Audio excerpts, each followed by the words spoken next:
عليكم ورحمه الله تعالى وبركاته متتبعين شيوات العربي.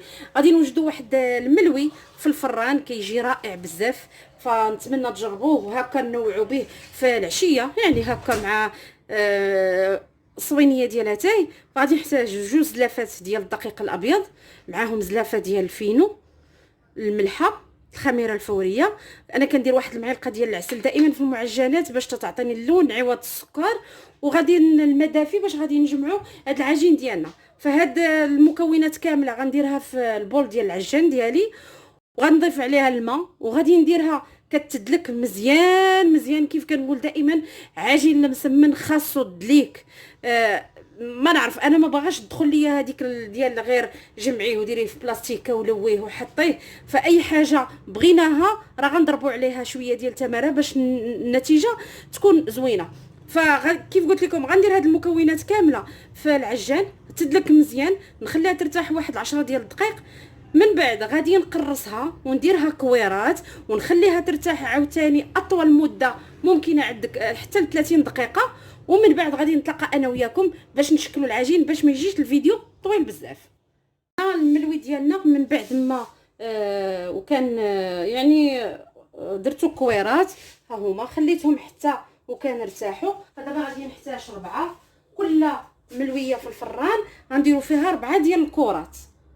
فغادي ناخذ دابا الملويه، الكره الاولى غادي نورقها. فغادي نحتاجوا الزبده والزيت، وهنا الفينو.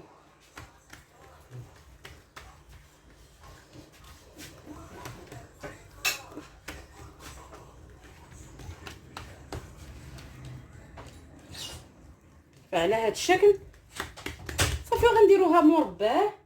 ندير الزبده ونرش بالفينو اولا السميده اللي كاين، وغادي نديرها على شكل مربع.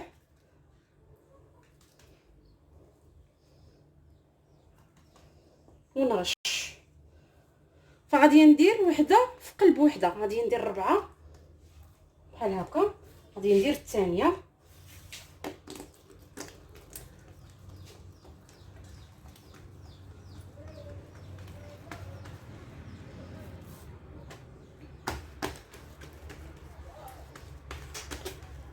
غنورقها. شوفوا راه طايعه العجينه.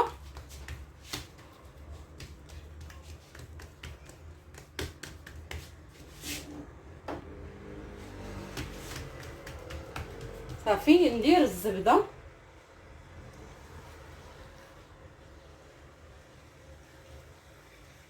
ندير الفينو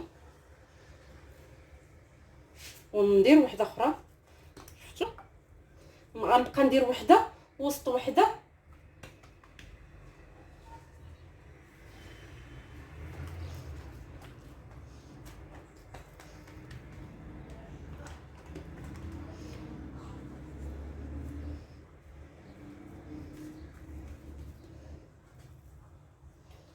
بحال هكا.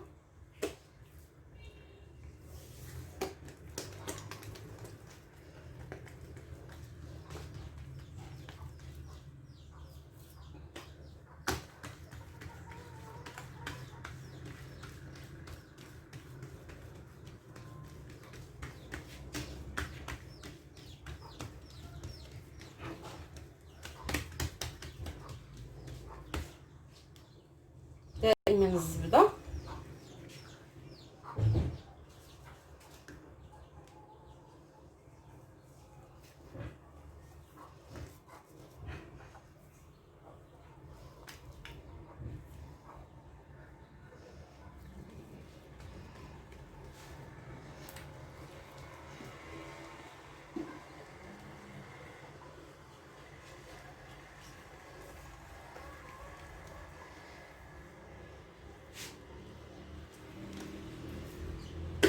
ودابا غندير الرابعه. انا كملت معكم غير وحده، اما انا هاد العجينه خرجت ليا 3 الملويات اللي غنديرهم في الفران. 3 ديال الملويات، يعني خرجت ليا 12 كره.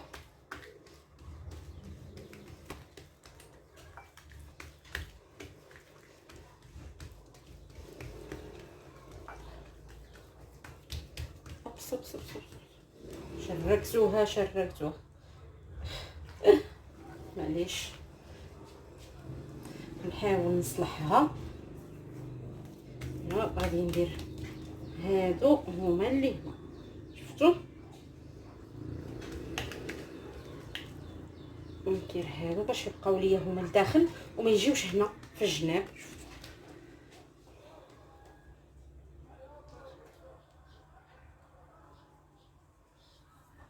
صافي.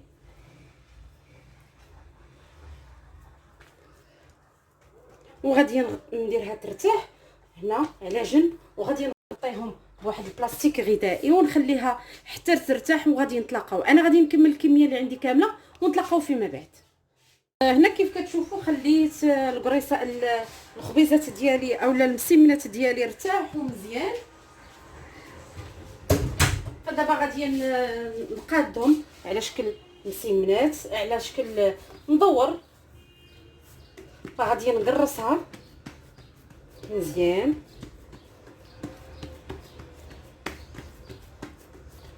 على هذا الشكل، وغادي ندير شويه ديال الزبده جنبات.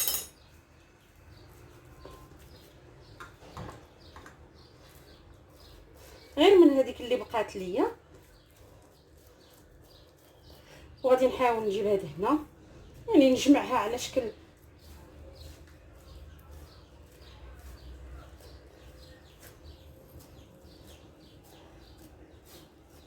بحال هكا.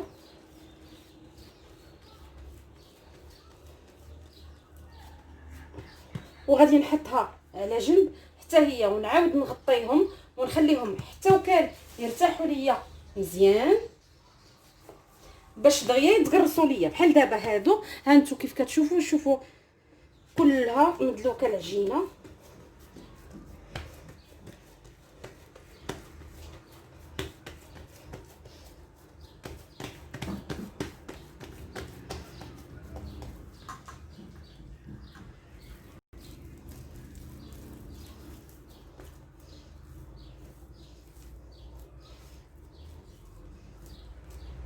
المهم نجمعوها على شكل دائره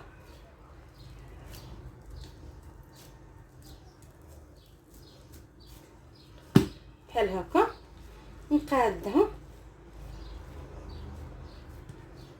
وغادي نحطهم كلهم بثلاثه يرتاحوا مزيان، ونتلاقاو باش نقرصوهم ونطيبوهم في الفران.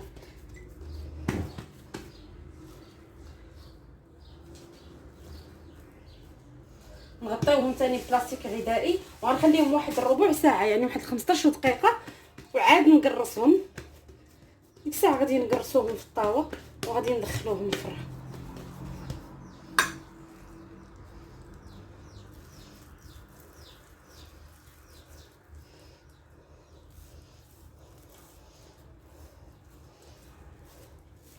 يعني نبقاو كنجمعوا فيها هاد باش كنعاودوا نجمعوها، هي اللي كتخليها تجي لينا مورقه مزيان.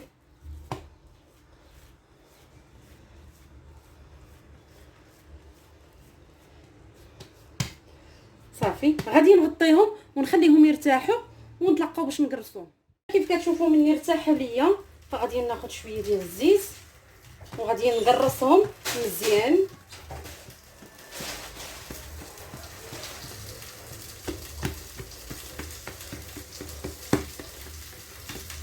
وغادي نستفهم في الطاوله اللي غتدخل الفران، وانا كندوب في شويه الزبده باش غادي ندهن الوجه ديال الملاوي ديالنا.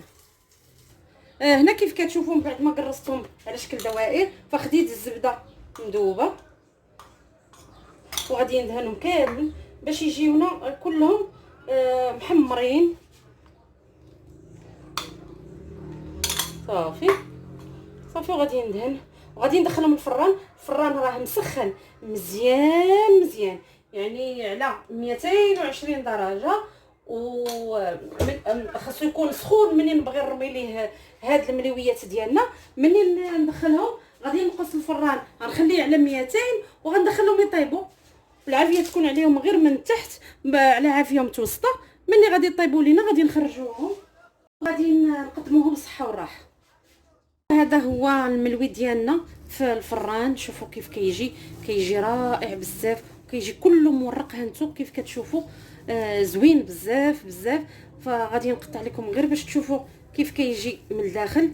هانتو